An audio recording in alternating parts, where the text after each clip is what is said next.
Olá pessoal, preparem-se para mais um vídeo no Mago do Reddit. Não se esqueçam de se inscrever, curtir e compartilhar seus pensamentos nos comentários.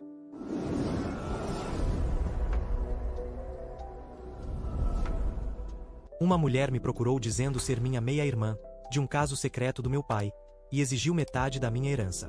Uma mulher me procurou dizendo ser minha meia-irmã secreta, fruto de um caso do meu pai. Ela exigiu metade da minha herança de $400 mil, apresentando provas de DNA e cartas que comprovam que nosso pai vinha apoiando financeiramente sua mãe, a parceira do caso, e ela por anos. Meu pai, 35 anos, faleceu há cerca de 6 meses. No testamento, ele deixou para mim a casa e uma pequena empresa que possuía, que juntas valem cerca de $400 mil. Durante toda a minha vida, sempre soube que era o único filho do meu pai. Meus pais se divorciaram há cerca de 20 anos, quando eu era adolescente, porque meu pai teve um caso. Ele nunca me deu muitos detalhes, e eu certamente não fazia ideia de que havia uma criança envolvida. Após o divórcio, fui morar com minha mãe, mas ainda via meu pai regularmente. Nosso relacionamento ficou abalado por um tempo, mas acabamos nos reconciliando e permanecemos próximos. Avançando para os dias atuais. Algumas semanas atrás, fui contatado por uma mulher que afirma ser minha meia-irmã, fruto daquele caso antigo. Vou chamá-la de Ana. Ela tem 26 anos. Ela me procurou do nada, primeiro com uma carta e depois conversamos por telefone. Como você pode imaginar, fiquei totalmente surpreso. Eu literalmente não fazia ideia de que ela existia. Na carta, Ana incluiu fotocópias de cartas antigas que meu pai havia escrito para a mãe dela, a mulher com quem ele teve o caso. Essas cartas, datadas de mais de 2 décadas atrás, estão com a caligrafia do meu pai e até mencionam uma menininha pelo nome. Há também um trecho onde meu pai reconhece explicitamente ser o pai. Além disso, Ana disse que tem prova de DNA. Aparentemente, ela conseguiu fazer algum tipo de teste de DNA por meio de um serviço de genealogia e encontrou uma correspondência com um parente do nosso lado. Ela também se ofereceu para fazer um teste de DNA de irmãos comigo, se eu quisesse. Ou seja, ela veio preparada com evidências, e é difícil não acreditar nela neste ponto. Quando conversamos por telefone, Ana foi educada e parecia um pouco nervosa. Ela me contou que meu pai enviava algum dinheiro para ela e a mãe ao longo dos anos, o que ajudava um pouco, mas que ele nunca realmente compensou o fato de não estar presente abertamente na vida dela. Segundo ela, no último ano de vida, meu pai prometeu que iria acertar as coisas e cuidar dela financeiramente, presumivelmente incluindo-a no testamento ou deixando algo significativo para ela. Infelizmente, ele faleceu antes de fazer qualquer alteração no testamento. Do jeito que está, o testamento que ele deixou não a menciona em nada, e tudo foi deixado para mim. Agora, Ana está me pedindo para honrar o que ela diz ser a intenção do meu pai, dando a ela aproximadamente metade do que herdei. Ela mencionou especificamente dividir a herança 50-50, o que significa dar a ela cerca de $200 mil ou talvez a copropriedade da casa e da empresa. Estimo que o valor total seja de cerca de $400 mil. Ela tem 2 filhos pequenos e está passando por dificuldades financeiras. Pelo que entendi, ela também cuida da mãe idosa, que está com a saúde debilitada, embora eu ainda não saiba todos os detalhes. Ana enfatizou que isso era o que meu pai gostaria, e que ele havia dito isso a ela pouco antes de morrer. Eu disse a ela que precisava de tempo para pensar, mas honestamente, minha reação inicial foi: não me sinto confortável com isso. Na hora da ligação, eu ainda estava digerindo o fato de que meu pai teve uma filha secreta por 26 anos e nunca me contou. Eu não estava exatamente em um estado de espírito generoso ou confiante naquela primeira conversa. Não gritei com ela nem nada, na maior parte do tempo. Só ouvi em choque e provavelmente pareci bem frio quando respondi. Basicamente, disse que não estava preparado para tomar esse tipo de decisão e encerrei a ligação rapidamente. Ela parecia chateada quando a ligação terminou. Eu podia ouvi-la tentando se controlar, o que me fez sentir mal. Mas eu também estava com raiva e confuso por estar sendo colocado nessa situação do nada. Legalmente, sei que não tenho nenhuma obrigação de dar nada a ela. O testamento do meu pai foi claro e tudo foi deixado para mim. Mas moralmente, honestamente, não sei. Parte de mim sente compaixão por ela, porque não é culpa dela ter nascido do caso do meu pai. Imagino que ela e a mãe tenham passado por momentos difíceis, e se meu pai realmente prometeu ajudá-la, então a situação dela agora é bem complicada. Por outro lado, sinto um pouco de ressentimento por meu pai nunca ter me contado nada disso, e agora eu estar lidando com as consequências dos segredos dele. É como se ele tivesse varrido tudo para debaixo do tapete e agora isso caiu no meu colo. Além disso, dividir a herança ao meio não é algo simples para mim. A herança não é apenas uma pilha de dinheiro. É uma casa e um negócio. Para dar metade a ela, eu provavelmente teria que vender a casa ou o negócio, ou então pegar um empréstimo enorme para conseguir esse valor.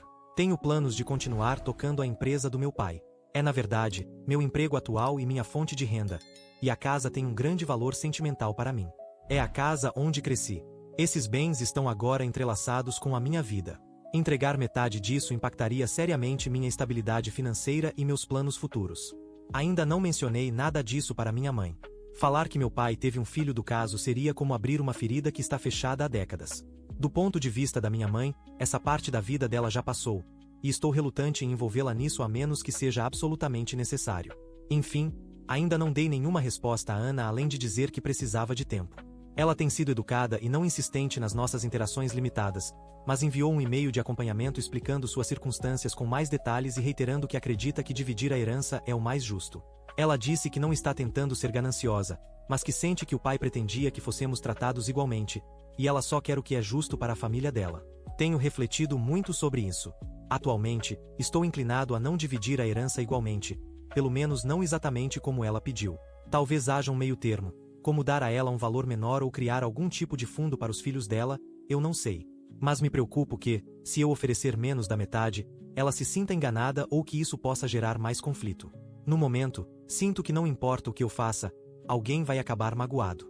Só estou tentando descobrir o que é certo, ou o menos errado, a se fazer. Então, será que eu sou o errado por me recusar a dividir minha herança com uma meia-irmã cuja existência eu só descobri agora? Já se passaram alguns dias desde que publiquei e li muitos dos comentários e mensagens. Agradeço pelas opiniões. O sentimento geral foi misto, mas muitas pessoas sugeriram que eu verificasse tudo: DNA, envolvimento do meu pai, etc., antes de tomar qualquer decisão importante. Isso fez sentido para mim. Percebi que precisava de mais certeza sobre a alegação da Ana e as intenções do meu pai. Então, decidi agir em algumas frentes. Primeiro, a confirmação de paternidade. Aceitei a oferta da Ana para fazermos um teste de DNA.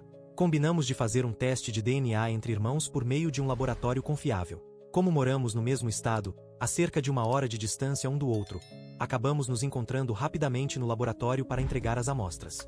Esse encontro foi, no mínimo, constrangedor. Não conversamos muito além de um olá educado e talvez uma risada nervosa.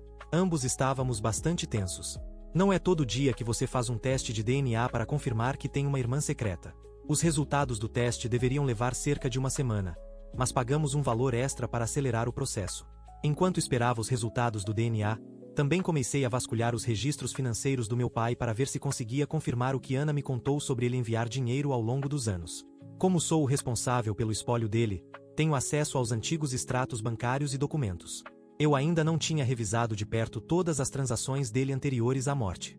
Na época, meu foco era basicamente encerrar contas e lidar com contas imediatas, mas agora fui bem mais a fundo.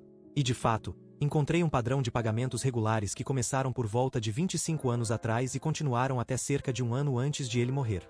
Os pagamentos eram geralmente trimestrais e alguns estavam identificados com o nome da mãe da Ana. Parece que meu pai enviava alguns centenas de dólares por mês para ela, provavelmente para ajudar com os custos relacionados a Ana. Não eram grandes valores individualmente, apenas algumas centenas por mês em média, mas ao longo de 2 décadas, isso se acumulou. O último pagamento que encontrei foi de pouco mais de 1 ano atrás, o que bate com o período em que a saúde do meu pai começou a piorar de verdade. Ele vinha lutando contra o câncer no último ano de vida. Então, suspeito que quando ficou muito doente, o apoio financeiro parou simplesmente porque ele não tinha mais condições de gerenciar essas coisas. Enfim, os resultados do teste de DNA chegaram ontem.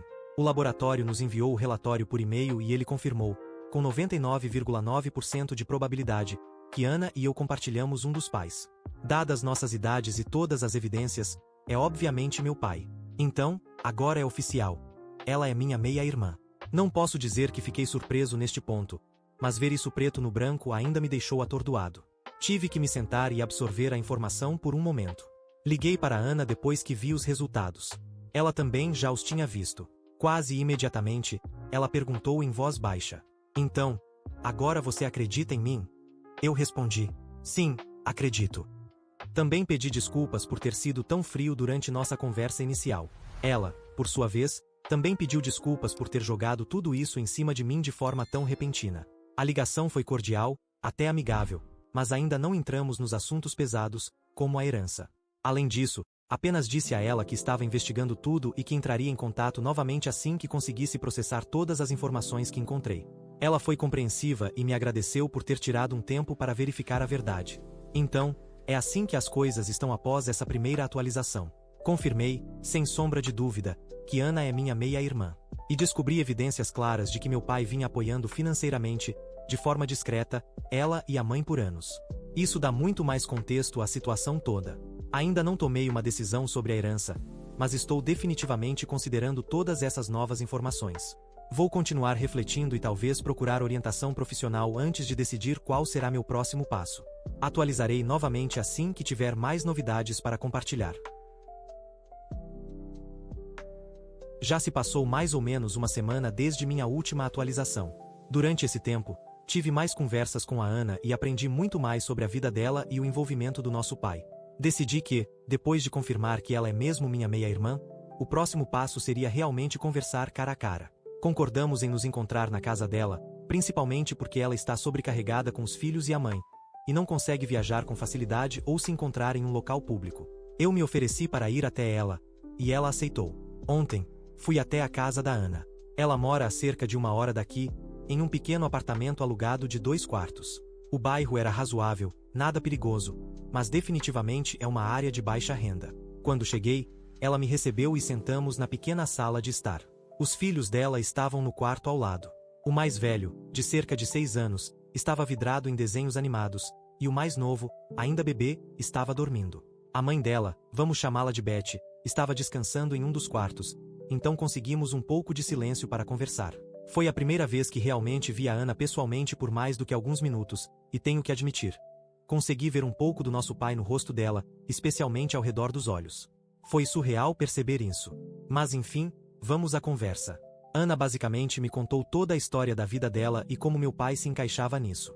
A mãe dela, Betty, e meu pai realmente tiveram um caso na época. Quando Betty ficou grávida da Ana, meu pai surtou no começo, o que é compreensível, já que ele tinha uma esposa e um filho adolescente, eu, em casa. Segundo a Ana, a mãe dela deixou claro que não esperava nada dele pessoalmente, mas queria ficar com o bebê. Meu pai acabou concordando em ajudá-las financeiramente de forma discreta, mas tudo foi mantido em segredo. Betty nunca se casou e nunca teve outros filhos. Ela basicamente criou a Ana sozinha. O dinheiro sempre foi apertado para elas. As remessas mensais do meu pai ajudavam, mas eram só o suficiente para cobrir o básico. Ele não fazia parte da vida da Ana no dia a dia. Na verdade, durante a maior parte da infância, ela nem chegou a conhecê-lo pessoalmente. Sabia da existência dele. Sua mãe contou quem era o pai quando ela já tinha idade para entender, mas explicou que ele tinha outra família e não podia fazer parte da vida dela de forma aberta. Uma situação de partir o coração, se você quer saber minha opinião. Aparentemente, meu pai e Betty mantinham algum tipo de correspondência. Betty mandava cartas ocasionais ou fotos da Ana crescendo, como fotos escolares. Às vezes, a própria Ana desenhava ou escrevia pequenas cartinhas para o pai, que a mãe nunca enviava, mas guardava. Meu pai chegou a mandar alguns cartões de aniversário e Natal ao longo dos anos, mas sempre de forma secreta. Ana mostrou uma pequena caixa com essas cartas e cartões. Ler alguns deles foi algo muito intenso. Reconheci imediatamente a caligrafia do meu pai. Ver Feliz Aniversário de 10 anos escrito pela mão dele, endereçado a uma irmã que eu nem sabia que existia, me abalou profundamente. Quando Ana se tornou adulta, teve um pouco mais de contato direto com nosso pai, embora ainda de forma esporádica. Ela contou que a primeira vez que o viu pessoalmente foi quando tinha uns 18 anos. Eles se encontraram para tomar um café, e ele pediu desculpas por nunca ter estado presente como pai. Ela descreveu o encontro como agridoce. Estava feliz por finalmente conversar cara a cara com ele, mas também foi um momento carregado e desconfortável. Depois disso, eles se encontraram apenas mais algumas vezes ao longo dos anos. Conversavam pelo telefone de vez em quando, especialmente quando meu pai já estava mais velho. Quando ele foi diagnosticado com câncer, há cerca de 2 anos, parece que procurou a Ana com mais frequência. Sabia que o tempo estava acabando, e acho que estava lidando com muita culpa. Cerca de 1 ano atrás, quando a saúde dele piorou de verdade, ele disse a Ana e à mãe dela que iria cuidar delas financeiramente, que queria consertar as coisas. Ana disse que ele mencionou explicitamente revisar o testamento ou criar algo para sustentá-las. Infelizmente, como sabemos, ele não teve tempo de fazer isso. Sobre a situação atual da Ana. A mãe dela, Betty, está com cerca de 60 e poucos anos e tem demência em estágio avançado. A doença evoluiu rapidamente nos últimos anos. Beth precisa de cuidados e supervisão em tempo integral. Ana basicamente é a cuidadora dela, além de criar 2 filhos pequenos. Ela faz alguns trabalhos como freelancer de casa, contabilidade, digitação de dados, para ganhar algum dinheiro, mas não consegue assumir um trabalho em tempo integral com tudo o que tem que administrar já que ela é mãe solo. O pai das crianças está ausente, salvo por um valor irrisório de pensão que mal cobre alguma coisa. A ajuda financeira do meu pai aparentemente era usada para pagar uma cuidadora domiciliar em tempo parcial para Beth e outras despesas relacionadas. Quando esse apoio parou, com o agravamento da doença dele, Ana teve que reduzir as horas da cuidadora para economizar.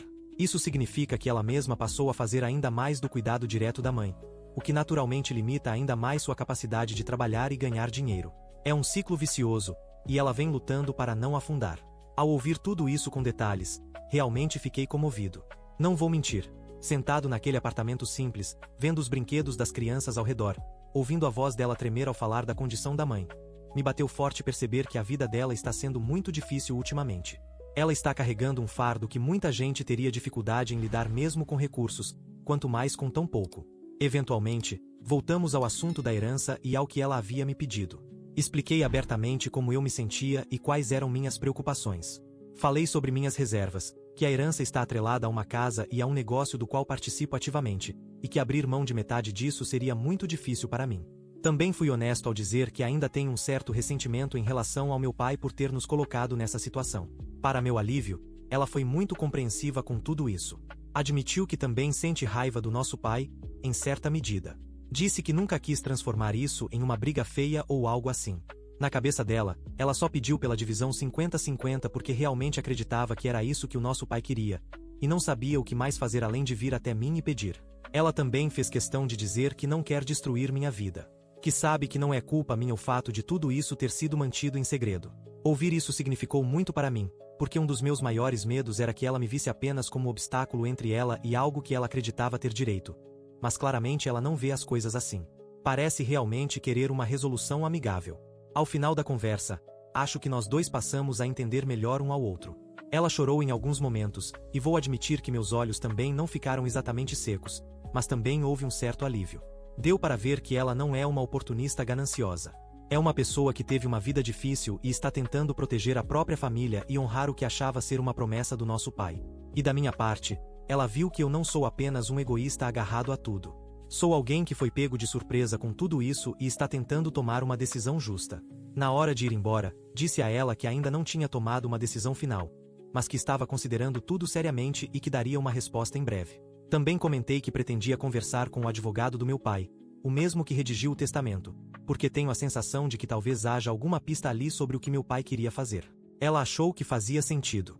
Nos despedimos com um abraço um pouco desajeitado. Um abraço leve, amigável. Ainda somos praticamente estranhos, mas pareceu o gesto certo na despedida. Ela até disse que, independentemente do que acontecer com a questão da herança, espera que possamos continuar em contato e, quem sabe, fazer parte da vida um do outro de alguma forma. Eu disse que estou aberto a isso. Foi estranho dizer isso, mas também foi meio bom. Não sei o que o futuro reserva nesse sentido. Um passo de cada vez, eu acho. Então, é aí que as coisas estão agora. Tenho um quadro muito mais claro da situação da Ana e do envolvimento do meu pai. O grande ponto que falta agora é confirmar, se possível, as intenções do meu pai através do advogado dele. Compartilharei o que descobrir na próxima atualização. Queria trazer uma atualização após conversar com o advogado do meu pai, o que finalmente aconteceu. Levou um pouco de coordenação porque o advogado, vamos chamá-lo de Sr. L, estava fora da cidade, mas conseguimos nos encontrar há 2 dias.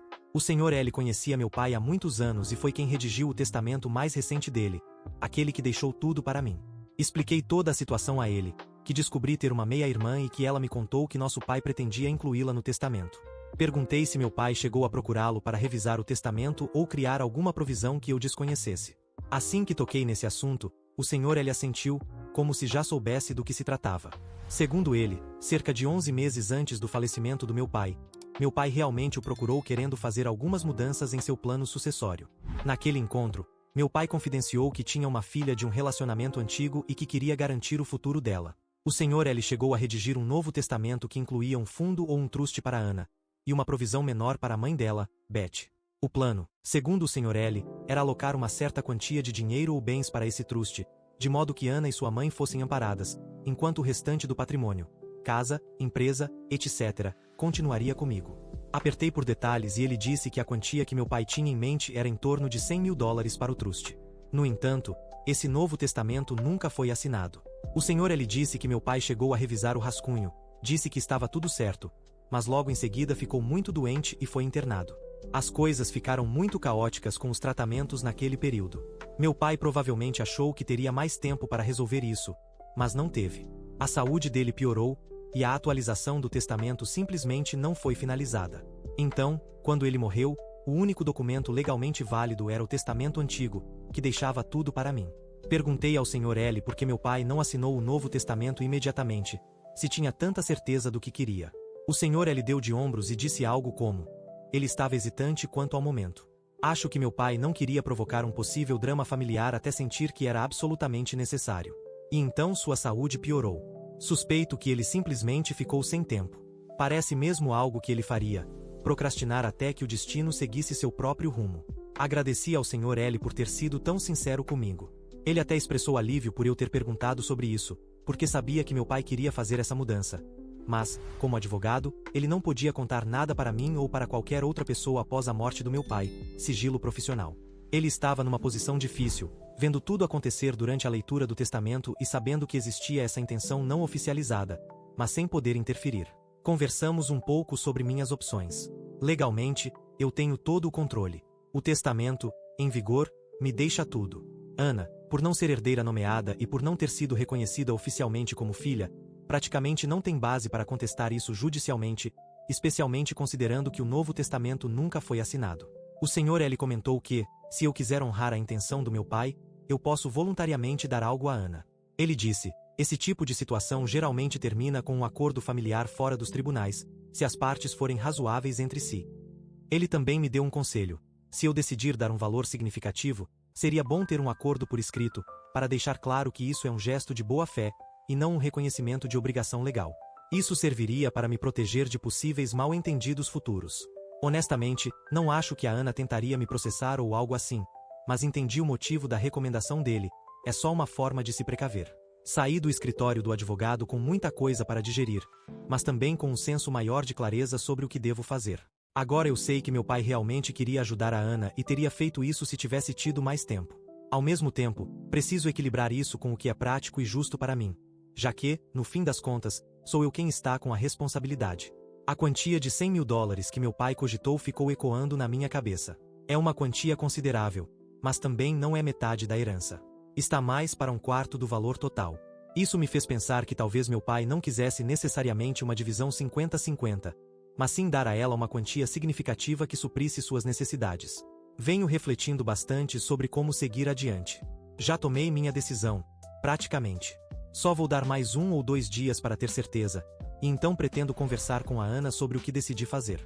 Postarei a atualização final depois que essa conversa acontecer. Aqui está a atualização final para encerrar tudo isso. Me encontrei com a Ana uma última vez para discutir o que decidi. Depois de muita reflexão, decidi não dividir a herança em 50-50 com a Ana, mas vou dar a ela um presente único e significativo em dinheiro. Especificamente, vou dar a ela $95.000 do meu próprio bolso. Cheguei a esse valor considerando algumas coisas: o que eu poderia razoavelmente pagar sem precisar vender bens importantes, o que realmente poderia ajudá-la de forma significativa neste momento, e o fato de que meu pai estava considerando dar a ela algo em torno de $100.000. Achei que $95.000 era um valor sólido que poderia aliviar os encargos imediatos dela, e talvez até mais, mesmo que não fosse o valor total que ela inicialmente esperava. Para garantir que tudo fosse feito corretamente, marquei de encontrar a Ana no escritório de um advogado. Levei meu próprio advogado para redigir o acordo e facilitar a transferência. Quando nos sentamos, expliquei com calma que eu havia verificado todas as alegações dela e até descobri sobre o testamento não assinado. Disse que reconhecia totalmente que ela era filha do nosso pai e que ele realmente pretendia dar suporte a ela. Também fui honesto sobre a minha própria situação. Entregar metade da herança seria extremamente difícil para mim. No entanto, eu queria fazer algo para honrar a vontade do nosso pai e ajudar ela e a família dela. Então, informei que estava disposto a dar a ela $95.000 como um presente único. Enfatizei que essa era a minha forma de fazer o que era certo em memória do nosso pai e de ajudar ela, mesmo que não fosse metade da herança. Fiquei um pouco nervoso ao dizer o valor, sem saber como ela reagiria. Ana ficou me olhando por um momento e eu não consegui ler sua expressão. Então os olhos dela se encheram de lágrimas e ela disse: "Obrigada. Sério. Muito obrigada." Ela ficou um pouco emocionada, e sinceramente, eu também. Tentei manter a compostura. Ela me contou que estava se preparando para a possibilidade de eu dizer que não daria nada a ela. Os $95.000, segundo ela, ajudariam mais do que eu poderia imaginar. Ela mencionou que isso garantiria o cuidado necessário para a mãe dela por um bom tempo e lhe daria um alívio financeiro para talvez conseguir se estabilizar melhor. Não consigo descrever o alívio que senti ao ouvir isso. Percebi que, no fundo, eu meio que esperava que ela ficasse chateada ou argumentasse que $95.000 não eram suficientes. Mas não houve nada disso. Só gratidão genuína e alívio da parte dela. Meu advogado redigiu um acordo simples para assinarmos. Basicamente, ele dizia que eu estava dando esse dinheiro para Ana de livre e espontânea vontade, e que ela aceitava isso como uma resolução justa de qualquer expectativa sobre a herança. Era só para evitar mal-entendidos futuros. Ela aceitou completamente assinar. Não estava procurando brechas ou nada do tipo. Então foi só uma formalidade. Depois de resolvermos toda a papelada, nos levantamos e a Ana me deu um abraço. Um abraço de verdade, bem apertado dessa vez. Ela chorava enquanto dizia que eu não fazia ideia de quanto aquilo ajudaria elas e o quanto era grata. Eu a abracei de volta e disse que esperava de verdade que isso facilitasse as coisas, e que achava que o nosso pai aprovaria a forma como lidamos com tudo. Nos despedimos em ótimos termos. Houve um momento breve, um pouco estranho, em que não sabíamos direito como dizer adeus. Tipo, será que vamos manter contato depois disso? Disse a ela que deveríamos manter contato, afinal, somos família, mesmo que tudo isso ainda seja novo e estranho. Ela sorriu e concordou. Não fizemos planos específicos, mas tenho o número e o e-mail dela, e disse para ela me avisar como as coisas vão indo com a mãe e tudo mais. Estou aberto a conhecê-la melhor, assim como meus sobrinhos ou sobrinhas ao longo do tempo, mas ambos sabemos que será um processo gradual. Então é isso. Algumas semanas atrás, eu me perguntava se estava sendo injusto. Agora percebo que nunca foi sobre isso, apenas uma situação familiar complicada. Estou feliz por termos encontrado um compromisso que parece justo. Obrigado a todos que me deram perspectiva e conselhos. Sinceramente, isso me ajudou a tomar as decisões certas. E isso é tudo por hoje. Se gostou, deixe um like e inscreva-se para não perder nenhum vídeo novo, e assista mais clicando no vídeo que está aparecendo agora. Até a próxima. Cuidem-se.